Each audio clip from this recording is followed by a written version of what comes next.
मैं डॉक्टर वीर कीर्ति। आज मैं आपको गंधक के बारे में बताऊंगी। गंधक, जिसे कि सल्फर भी बोलते हैं, ये क्रिस्टल फॉर्म में होती है और कुछ कुछ पीत वर्ण की, यानी कि जैसे आंवले का हरित पीत वर्ण का होता है, इस तरीके का ये दिखाई देती है। जो गंधक होती है ये उष्ण वीर्य होती है, यानी कि इसकी जो तासीर होती है वो गर्म होती है। गर्म तासीर होने के कारण ही जो गंधक होती है, ये आयुर्विज्ञान में बताए गए जो वात और कफ दोष होती है उनका नाश करती है और पित्त दोष को ये बढ़ाने का काम करती है। अब पित्त दोष को बढ़ाती है तो इसलिए ये एक अच्छा दीपन यानी कि भूख को बढ़ाने का काम करती है, और अच्छा पाचन यानी कि अच्छे डाइजेशन में जो होती है गंधक बहुत ही फायदेमंद होती है। आयुर्विज्ञान में इसको बताया गया है कि गंधक को जब हम सेवन कर रहे होते हैं, औषधि के रूप में जब इसको लेते हैं, तो गंधक को हमेशा हम शोधित करके ही इसका प्रयोग किया जाता है, और इसके शोधन की विधि जो है आयुर्विज्ञान में बताई गई है। तो इस तरीके से जब हम इसको बाह्य रूप में प्रयोग करते हैं तो इसको बाह्य रूप में लेप के रूप में भी हम गंधक का विभिन्न रोगों में प्रयोग करते हैं।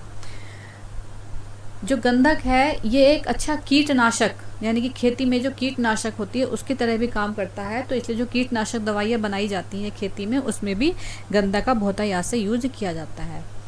गंधक त्वचा के लिए बहुत अच्छी बताई गई है, और इसीलिए त्वचा संबंधी जो रोग होते हैं उसमें गंधक का प्रयोग किया जाता है। तो इसलिए जो विभिन्न प्रकार के त्वचा संबंधी यानी कि जो ब्यूटी कॉस्मेटिक्स होते हैं, लोशन होते हैं, क्रीम है, साबुन है, और विभिन्न प्रकार के जो भी मतलब इस तरीके से जो क्रीम वगैरह रहती हैं, उसमें जो सौंदर्य प्रसाधन है उसमें जो है हम गंधक का यूज करते हैं।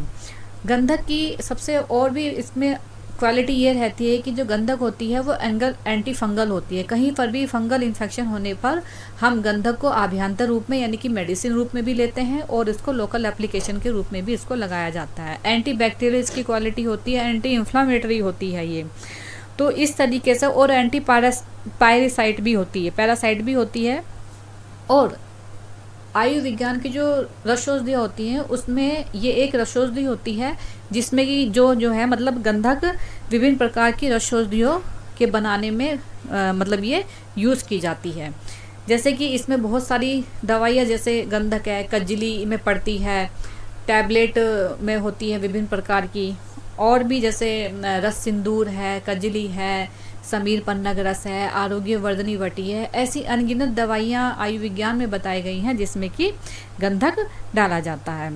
तो इस तरीके से जो होती है ये आम का शोथ, यानी कि आम मतलब वही एंटी इन्फ्लामेटरी हो गया। गंधक जो होती है 125 से लेकर के 125 मिलीग्राम से 1 ग्राम तक की इसकी मात्रा होती है, जो शहद या दूध के साथ ली जाती है।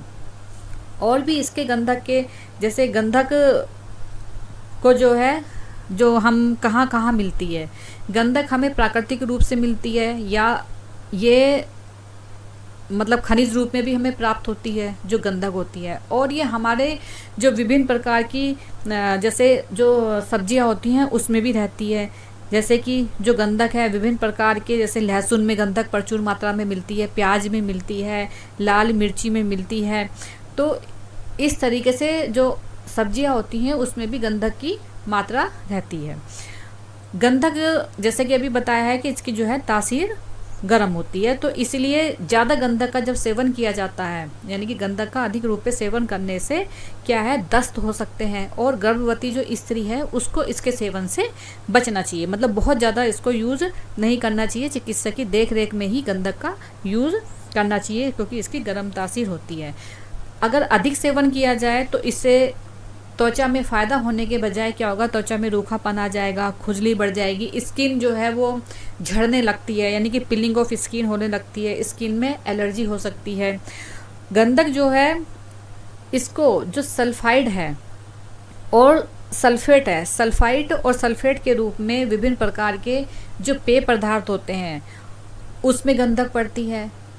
कागज़ के और कपड़ों के निर्माण में गंधक का प्रयोग किया जाता है। रबड़ बनाने में गंधक का प्रयोग करते हैं। दिया सलाई यानी कि जो माचिस होती है, बारूद बनाने में, और जो विस्फोटक जो पदार्थ होते हैं उनको बनाने में, प्लास्टिक के बनाने में, रबड़ की गेंद है वो बनाने में गंधक का प्रयोग जो है बहुतायत से किया जाता है। और भी इसके विभिन्न प्रकार के गंधक जो है उसको बाह्य रूप में यानी कि लेप के रूप में हम किस तरीके से गंधक का प्रयोग कर सकते हैं। अगर कहीं पर बिच्छू काट ले तो बिच्छू के काटने पर वहाँ पर गंधक का चूर्ण अगर हम उसको लगाया जाए पानी में घोल करके तो 10-12 मिनट तक, तो बिच्छू के काटने का जो असर होता है वो धीरे धीरे कम हो जाता है। दांत का दर्द अगर हो रहा हो तो दांत के दर्द में ऑलिव ऑयल जो लौंग का तेल होता है उसमें गंधक मिला करके दांत में लगाने पर दांत के दर्द में आराम मिलता है। स्किन पे कहीं पर भी सफ़ेद दाग हो जाएं तो सफ़ेद दाग होने पर नीम के तेल में गंधक मिला करके उसको लोकल एप्लीकेशन यानी कि लगाने पर धीरे धीरे सफ़ेद दाग जो होते हैं वो कम होने लगते हैं। कहीं पर फोड़ा हो गया हो तो फोड़े होने पर गंधक को गौमूत्र में लगा करके या नीम के तेल में लगा करके फोड़े पर लगाने से क्या होगा, या तो वो फोड़ा बैठ जाता है या फिर वो फोड़ा पक करके फूट जाता है।